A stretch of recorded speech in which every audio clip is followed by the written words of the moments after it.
So for those of you that I have not had the opportunity to meet or speak with before, my name is Kat King, and I am about to defend my dissertation. It's actually scheduled for October 30th.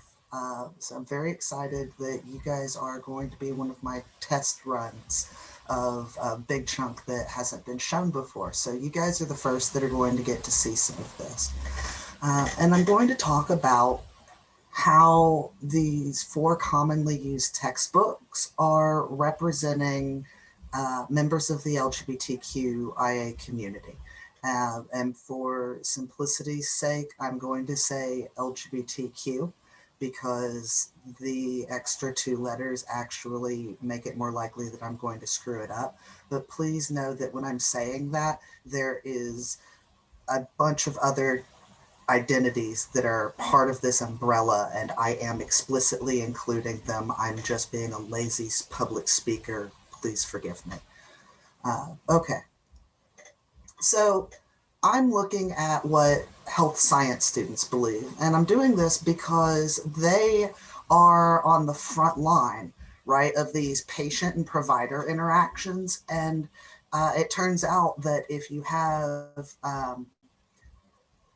providers that maybe aren't very well prepared for dealing with people that are LGBTQ, then that can cause some really uncomfortable situations and drive people away. So it's important that they treat people with dignity, right? This is cultural competence, and I'll talk about that in a second. But also, you should know a little bit about me, right? I'm a non-binary person, so it was very jarring for me when I was handed material that I had to teach that didn't include me, and if it did, talked about how my body was disordered or abnormal or atypical.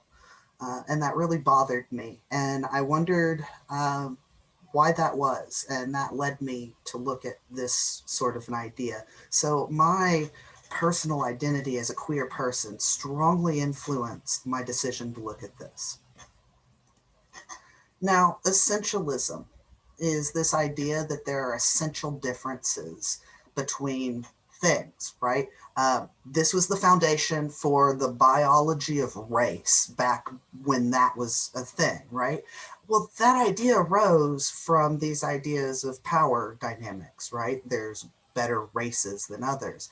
That's sort of what we see with the science of sex and gender, particularly with regard to sex. There's this idea that the male is the first thing and then the female is secondary to male.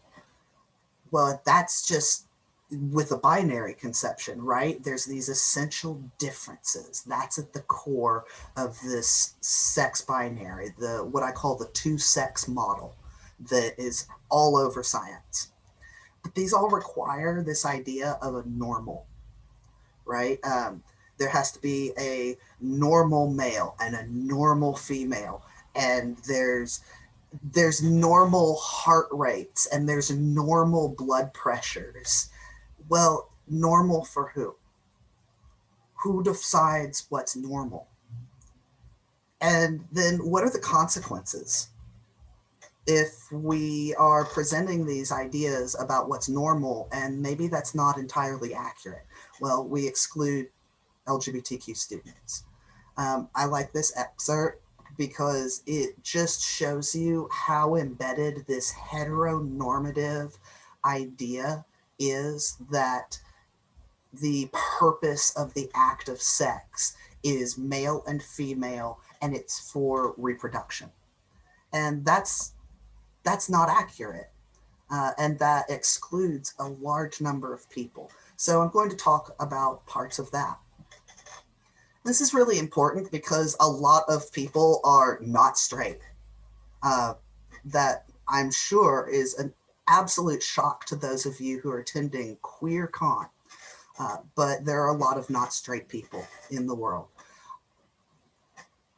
The problem is that being queer in a straight society means that every aspect of your existence requires you at some level, either overtly or internally, to come into conflict with that paradigm, because your reality does not match with what everyone around you says is the normal and what's natural.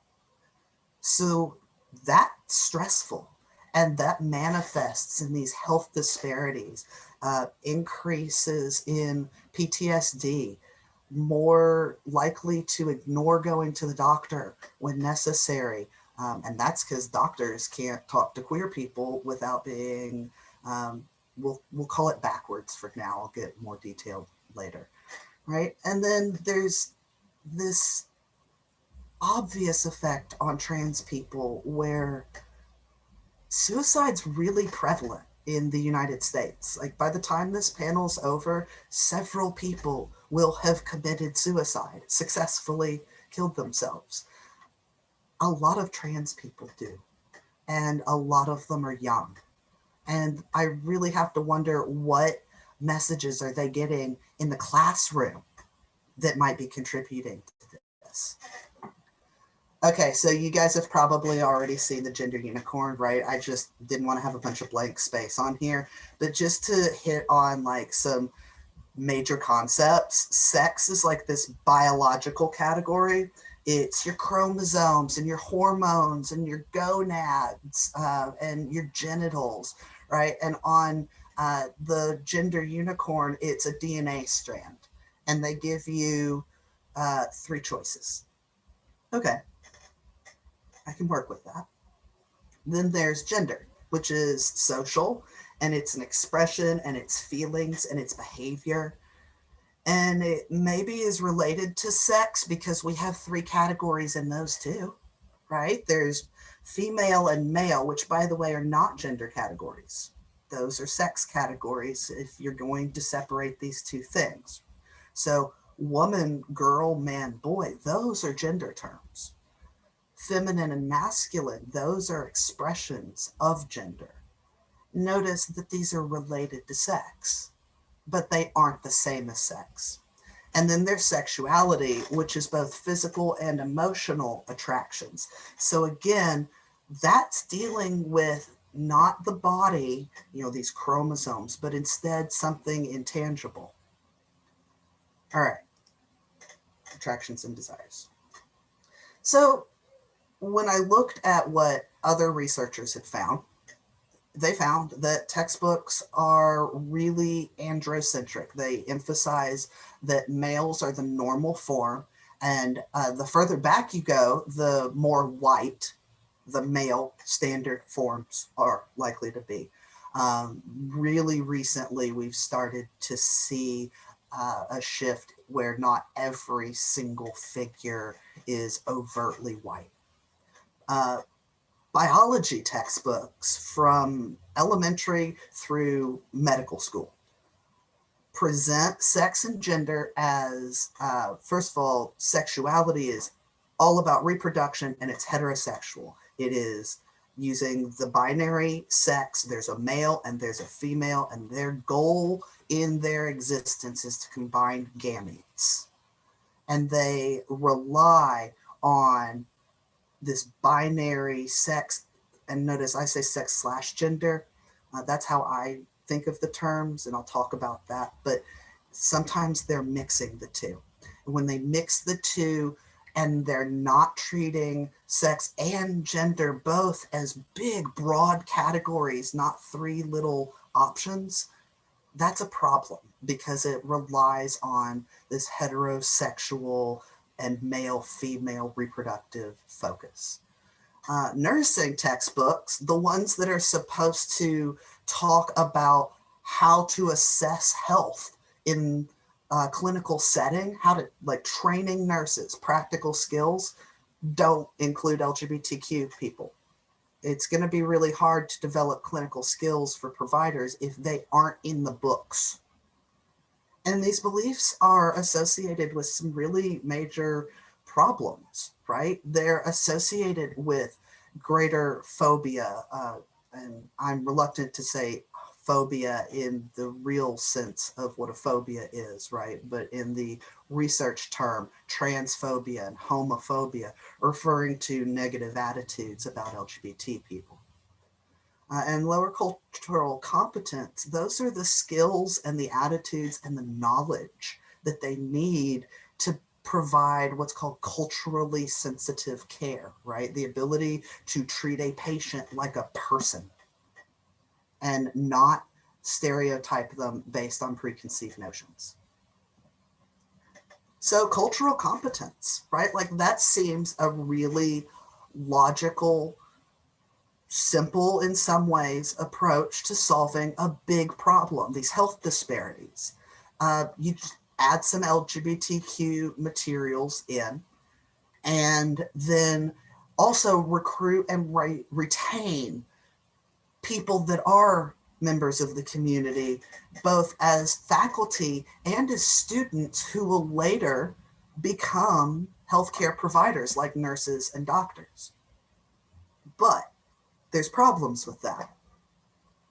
On average, or sorry, not even on average, the median amount of time spent for the entire undergraduate career, right, from freshman to senior, graduated, 2 hours and 13 minutes. That's how much time of the entire undergraduate career that nurses received training for. That's not enough. And there's this mentality of, well, we can just stick the gays in there somewhere and it'll be fine, and then they can stop complaining. But that mentality really is ignoring the intense diversity within the LGBT community and the unique ways that our lives in our environments influence who we are and how we see ourselves and how we interact with the world. You can't just say, okay, well, I talked about gay men, and so we've covered all there is to talk about LGBT. But that's the mentality that a lot of these have. Also, these courses are electives. So in medical school programs, right, there's a lot of communication and conversation about adding in coursework about LGBT people, but they're electives. They aren't required classes. And until you require students to learn about them, there will be people that don't. And that's going to continue to be problematic. It's just like teaching evolution. If you have a religious objection to being in the classroom and learning that material, maybe that is not the best place for you. And particularly, it explicitly says in the American Nursing Society's Code of Ethics that if you have a religious objection to serving LGBT people, you are in the wrong career. You should not become a nurse. So what do we do if our classrooms and our textbooks aren't inclusive? Before I go into that, I just want to share something that I think a lot of us have heard, read something in some form or another about LGBT rights. What a bunch of liberal snowflake crap. We care about the science for this one topic and this one topic only, and all other science is irrelevant everywhere else. So let's talk about the science. Okay, sex. Sex is not DNA. Sex is not gonads. It's not chromosomes. It's not whether you grow facial hair or breasts. It's not any of those things alone. It's all of them collectively. And rarely, if ever, do all of the traits that are associated with the category male end up in one person. Much less roughly 50% of the world's population that are assigned male. Intersex are incredibly common, roughly the same likelihood of naturally occurring redheads. But that's only intersex that when doctors look at that baby, they go, oh, this is what we call ambiguous genitalia. That's the visible ones. Invisible intersex traits are way more common than I think we are recognizing. It's because sometimes people in their 60s and 70s are finding out that they have intersex traits, that they've had an ovary inside of them despite living their entire life as a male, producing offspring as a male with testes and a penis, but having simultaneously internal female genitalia. Or maybe that's just another natural expression of these complicated traits that don't occur in neat groups. And they can have offspring, even when things that your textbook says this is a biological fact. You need XX and XY. You can't have XX and XX to create a new being. That's not correct.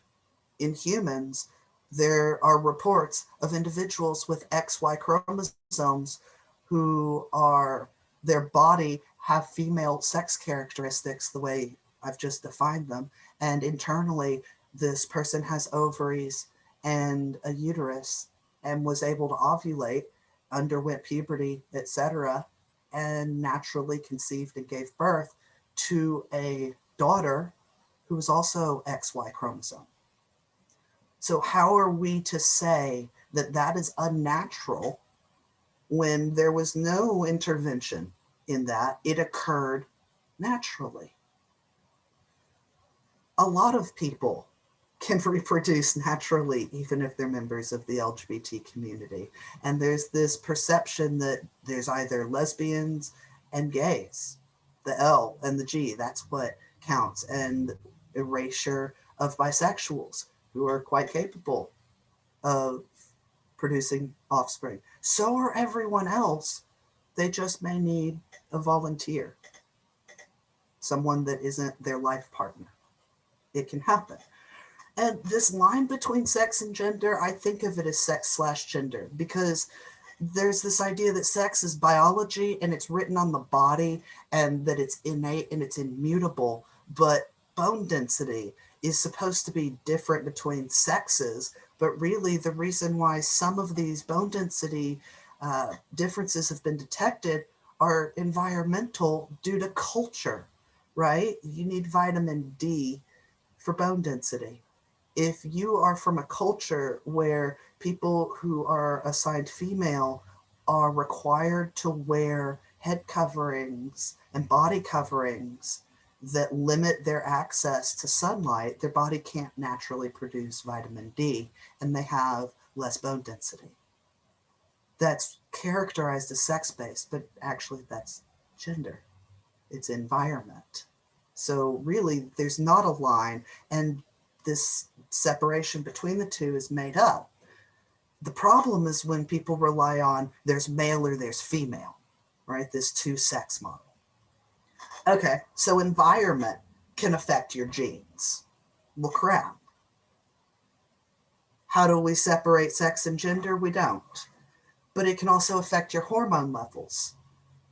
Most people don't realize that the highest level hormone of what they call sex hormones in humans is testosterone. Across all humans, that's the one that is the highest concentration. Then you have estrogen. Estrogen doesn't differ across humans, not significantly. It's pretty much the same. The big variation depends on what time of day you test the person for their hormones. And yes, sometimes people who are classified as male have higher natural innate testosterone levels than people who are classified as female, but those levels have a huge amount of overlap between them. They aren't discrete, separate categories. They're a continuum, and a person can fall at any part of that continuum. So really the difference in sex hormones is more accurately people who are pregnant who will have significantly higher levels of progesterone and these other hormones than collectively non-pregnant people who socially could be classified as males or females. And there's no correlation that's consistent that shows that any sort of behavior or brain structure can be correlated with sex, gender, or sexuality. Okay, so that's the science. What do the books say? So I wanted to look at these 4 major categories. Heteronormativity, the reliance on heterosexuality as the default. Sex and gender binaries, a male focus, and gender norms. So to do that, I went online and Googled top nursing programs because that was my target audience, nursing students. So that's who I was teaching at the time, and found 5, but only 4 textbooks were available. Settled on 4 books from the top 4 university nursing programs. And we included them if they had a way for us to find out what the textbook was, which is why there's 4, not 5. Technically, North Carolina was number 5, and Emory was 4, and UPenn was 3. I don't remember who number 2 was. They weren't included. So turns out about 2,500 students per year just from those 4 universities will use one of these 4 books. So to answer this question, an undergraduate researcher and I sat down with PDFs of the books, and we read the portions we had selected, right? We didn't read the entire book because we wanted to focus on the repro and endocrinology units, because those are areas where they talk about sex determination and pregnancy and these secondary sex characteristics. So we wanted to narrow our search. We were less interested in things like, does the blood pressure chart have a column male and a column female, right? We really wanted to see how they were talking about sex, gender, sexuality. And then we highlighted where we saw these things: heterosexuality and binary language and a male focus or gendered language, and compared what we'd found. And then we started to identify sub-themes, and we put our excerpts into those. So as I go through and show you the results, we're going to go through starting with heteronormativity. And then we're going to break it down into the 3 sub-themes that we found with some examples. So the big first sub-theme we found was that there was a specific purpose to sex, and it was reproduction, and sex was heteronormative. It was heterosexual. The only reliable method of preventing pregnancy is avoiding all sexual intercourse. That is not a correct statement. There are plenty of ways to avoid pregnancy while still having sexual intercourse, as long as you're not talking about sexual intercourse as only inserting a penis into a vagina. But that's what all 4 books did. They all made this claim in the contraceptive unit, as you might imagine. All of these books defined the female in contrast to the male, and that was the function and purpose of the female system. It was intensely heterosexual. The purpose of the penis was to put sperm into the female vagina. That occurred over and over in multiple portions of these books. It wasn't just they said it once and that was it. There were consistencies between all of these sub-themes. I only wanted to pull out a few of the highlights for you because otherwise we'd be here for 4 or 5 hours and just be tearing apart these books, which is not my goal. I'd like to see these things improve. So are LGBT people even mentioned at all, right? If they are, well, that says maybe this isn't heteronormative. But if they aren't, that just reinforces this perception that the only natural sex is heterosexual sex. The only time that LGBT people were mentioned in these books was to characterize it as a disease risk. With the exception where you'll see where I talk about sex gender binaries, intersex people, I will discuss them there. So when I say LGBT identity was mentioned, homosexual, the term was mentioned, and the phrase men who have sex with other men was used in one book. That's it. Another textbook used the term intersex. The other 3 did not. So those are really problematic omissions for 1 in 5 of our upcoming students being not straight. There were visuals that strongly reinforced these ideas. And this could have ranged from the image of an ultrasound where it's talking about sonography, right? Giving ultrasounds. So that photograph is of a heterosexual white couple.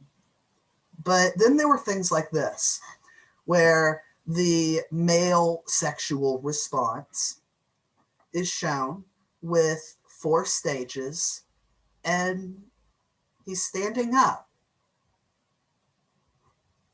The female sexual response shows a person lying down and ultimately a penis being inserted into the vagina. Beyond the disparity between the 2 representations, which actually get at the male norm, male is the default, females are compared to males, there's other problems. The male description doesn't mention a vagina at any point. It doesn't mention reproduction at any point. But the female unit does. That's a little problematic. Okay, sex gender binary. There are 2 essentially different sexes. And these are actually defined several different ways, but they always come back to this idea that your chromosomes dictate your genitals, they dictate your gonads and the hormones that will be produced by those gonads, and that's your destiny. So X zygotes are destined to have these female characteristics, according to the books. Well, how do they talk about intersex people? They talk about them as abnormalities. They talk about them as disordered, defective, or people who failed to develop normally. That's wrong. They are an incredibly diverse and valid expression of human sex characteristics.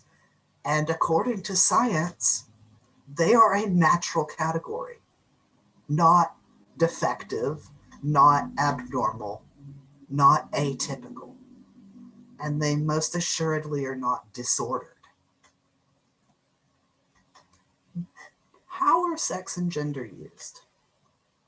And particularly, this is getting at whether these books are promoting The idea that sex and gender are both binary categories. There is male and there is female, or there is boy and there is girl, and that is it.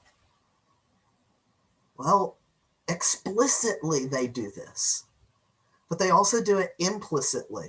One of the books, the Index, references gender differences in one place, but when you go to that section, the word gender isn't anywhere in it. It talks about differences in males and females, though, which suggests that those authors view gender as male and female. Okay, this is an anatomy book. We expect to see actual pictures of anatomy. That's not that strange. What happens when we look at the caption, though, which I've blown up here? That's when we see this binary again. This isn't presented as an intersex body. No, this is a baby girl who was masculinized and might be mistaken for a boy and raised that way. Well, okay, maybe this was at least, as bad as this was, maybe it was in the context of sex and the diversity of humans. No, this was back in the endocrine chapter, 10 chapters earlier, under a unit called adrenal disorders. But this is a natural and valid expression of human diversity. Male focus.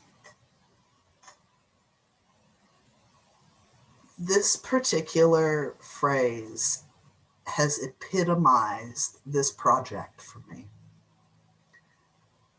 When I started this, I was actually using this textbook to teach, and I read this sentence and I threw the textbook across the room. Need not be repeated here. How dismissive do you have to be of roughly 50% of the population, according to this binary system, to say that they're essentially the same as what I've decided is the normal default, so it doesn't even bear repeating?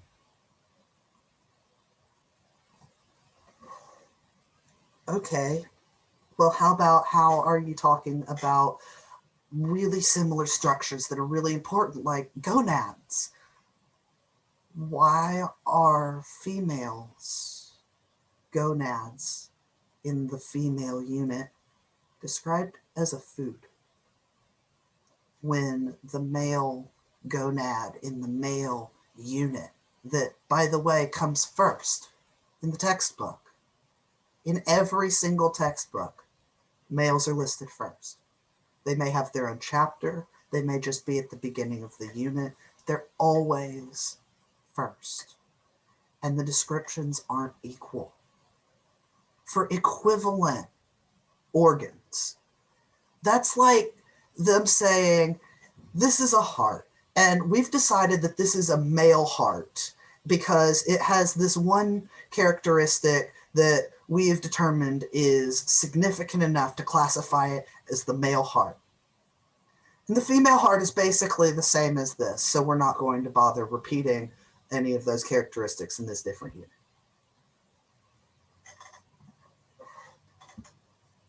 Some of these books made it really clear that maleness, not only is it the default and the norm, but it is the place of power.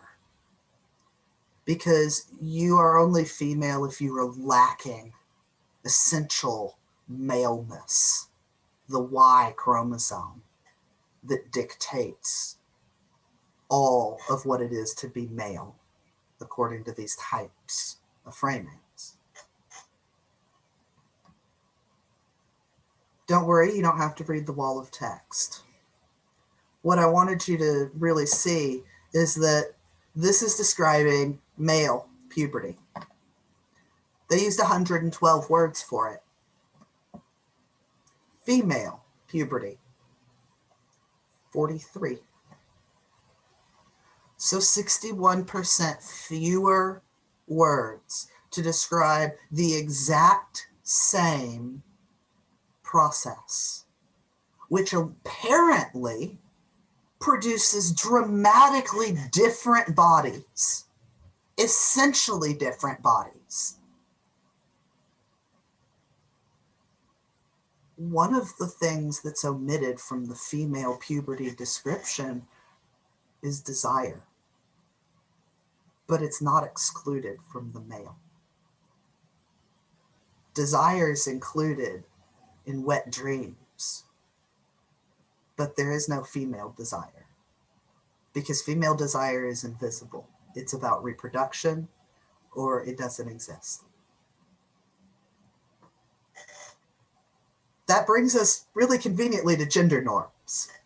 In addition to having this male focus, these books also use language that perpetuate this idea that the male is strong and he's virulent and he's the hunter and the protector, and the woman nurtures and is the life giver and the cook and the gardener, you know, the grower, creator, but not violent. No, not the gentle, passive woman who needs the strong male to protect her. So sperm, right? Gametes become gendered. They thrash, but an oocyte floats. This actually describes a gentle current in time with the beating of the woman's heart in a later section as it sweeps the oocyte along. The oocyte isn't active, but the sperm are. This wasn't listed in the science, but it turns out that the oocyte is instrumental in selecting the sperm that are allowed to fertilize. That's not listed in any of the books, though. Reproduction was the female goal in life, according to these books. It serves the needs of the reproductive cells. Women in this did not even have agency beyond the need of an oocyte and a subsequent developing fetus if fertilized.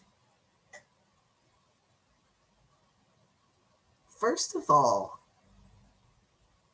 asexuals exist, so like fuck a whole lot of that. First. The second, not every heterosexual person wants to make babies, especially not, turns out, according to science, the smart ones. The higher intelligence, the fewer intelligence. That is the wrong term. Sorry. Education. That was wrong. The higher your education level, the fewer children you are likely to have over your lifetime. So, okay, yes, education is also directly associated with a lot of privilege. I don't agree with that. Burn academia down and rebuild it better. Not the point of this conversation. Pregnancy concerns only being linked to females. First of all, hi, trans men that want to gestate their own child, I see you and you are valid. And it is not only expectant mothers that can give birth to a child, and it's not only expectant mothers who are asked questions about the child coming into a family. Also, you know, people adopt, and that's really just that heteronormativity is showing up again, but also this idea that motherhood is a female sex/gender trait. That's not correct. Gender norms also manifested in some really interesting ways in visuals. So this was the development unit. And we're going to again look at the caption. Boy meets girl. So according to this caption, the oocyte is a girl and the sperm is a boy, which I will note contradicts what this book said, which is that having a Y chromosome makes you male, a boy, and having an X chromosome, two of them, makes you female. That sperm may have an X chromosome. It's either X or Y. There's no association that you can make of that little sperm. And I mean, we're assuming that's even humans. Boy and girl are human categories. What if that's a horse? I don't know. I should look that up. But this was from the human development chapter. Boy and girl. There were more subtle things, though. This was just a page, like any other. It's got structures that are labeled and a reference diagram showing you the view. Well, here is the equivalent page from the later unit. But I want you to notice that reference diagram with that seductive hip cock that is entirely unnecessary to communicate anatomical structures, but is an intensely gendered image. Because females are passive and seductive, and they want to mate and have with strong mates so that they have good offspring. That's the narrative. And that's what's being reinforced by not using equivalent images, by not using equivalent language, by describing people as lacking a Y chromosome and being female.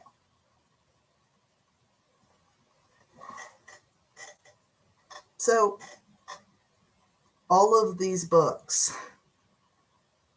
take sex and gender and say they're binary, they are male and they are female, and they are discrete categories. This does not overlap.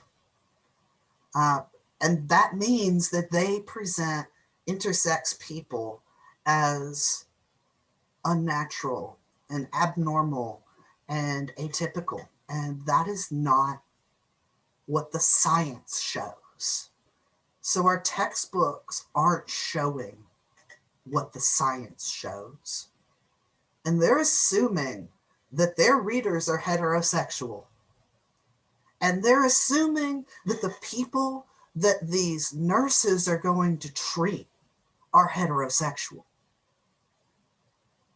And they present this perspective that males and maleness is the most important characteristic of humans. And females exist in contrast to maleness. And that ends up promoting these ideas that women don't want to work. People that become pregnant shouldn't get tenure positions, shouldn't become faculty, shouldn't do this, shouldn't do that. Or they're the ones who are solely at consequence if there are problems with gestating a child.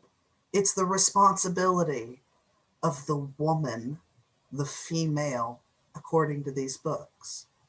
Those are just gender norms. And they treat being not straight as something that's wrong. And that's not okay. It's not a disease risk, and it's not a disorder to refute social norms. And it's really unfortunate that our textbooks aren't refuting social norms the way that they should as a repository of knowledge. They have a power over bodies and what is considered fact, and they're abusing it instead of using it to benefit all people. My university uses one of these books, and I didn't count them in that 2,500 a year. These are widely adopted books. They are from major publishers: McGraw-Hill, Pearson, Wiley. These books are used all over the world, and specifically North America, even in Canada, etc. So this is not just a United States issue. This isn't just where I live issue. This is a problem, and it's a big one. And these books, they are violating the code of ethics that underlie all of the medical practices: psychology, Hippocratic Oath, fundamentals of professional ethics for nursing. It goes on. All of them explicitly say that students need to develop knowledge that enables them to treat people correctly and ethically. And they aren't.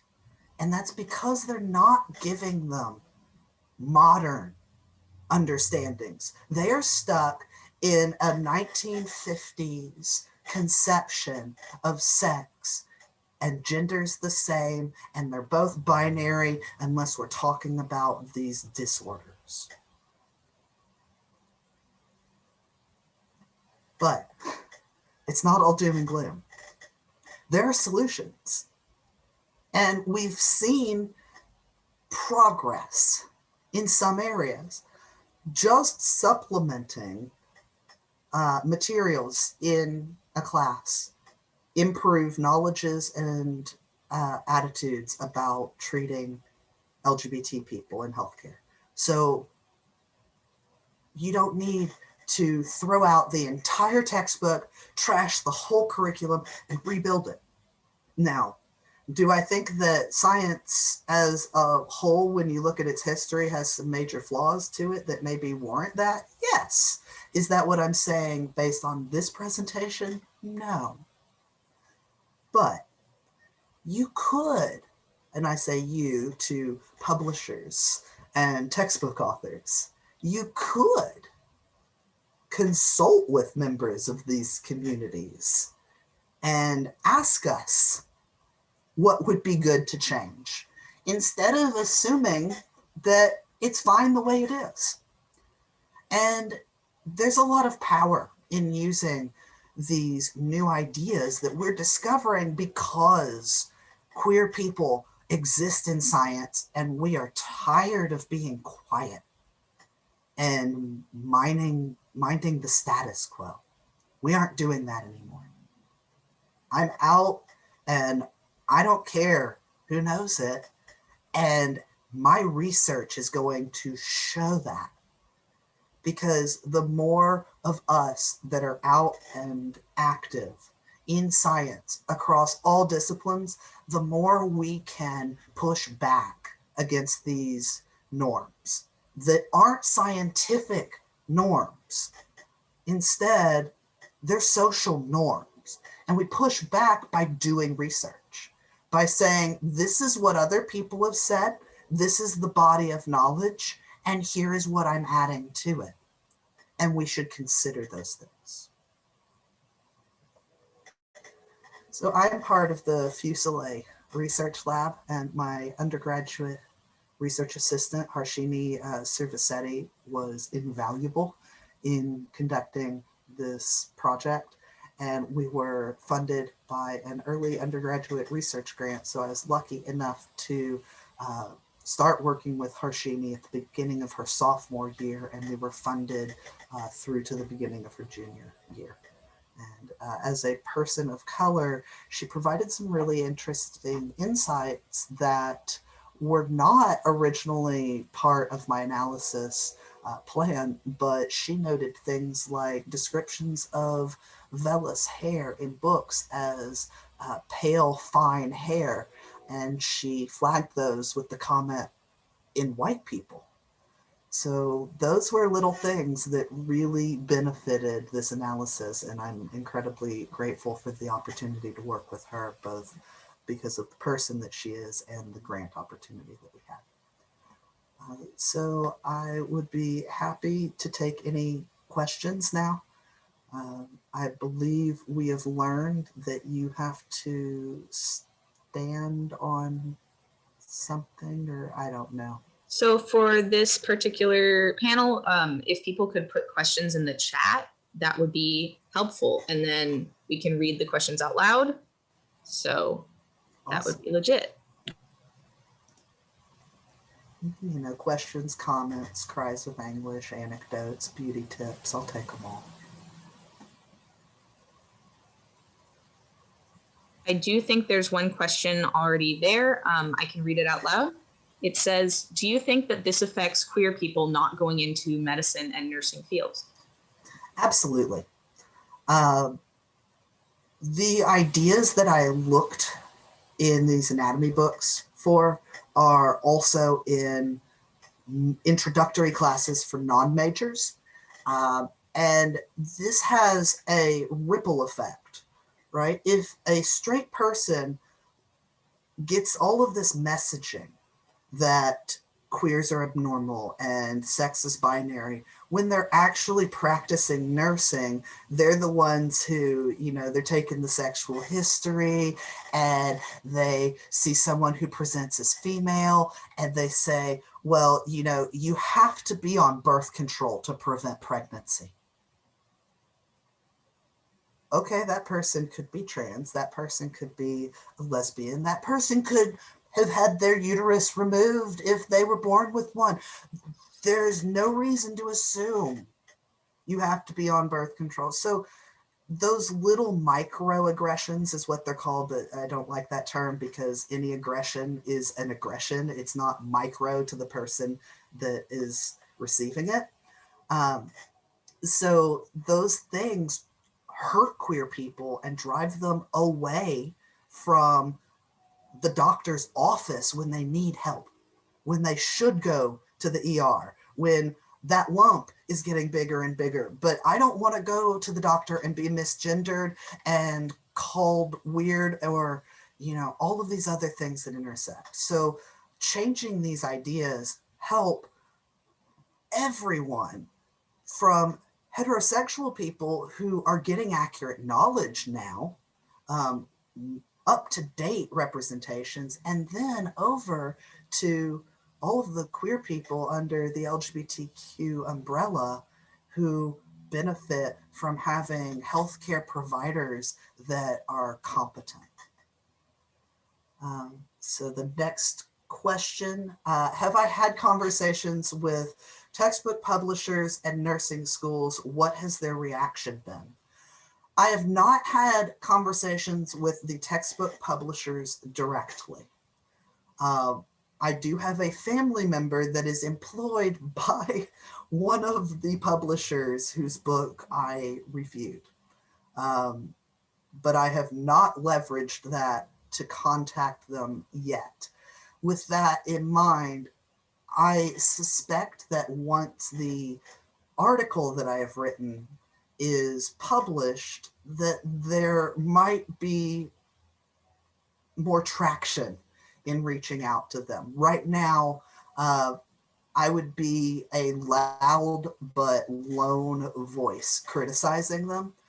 But the journal that I am targeting this submission to is a professional nursing journal. So that's going to get at the first part of your question, nursing schools.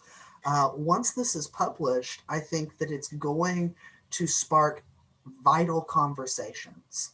And I plan on using it and the other work that I've done related to this to put together a proposal for funding so that I can rewrite the Anatomy 1 and 2 courses that our pre-nursing students take at my university. So ultimately, that could form a model that is later published that can be adopted.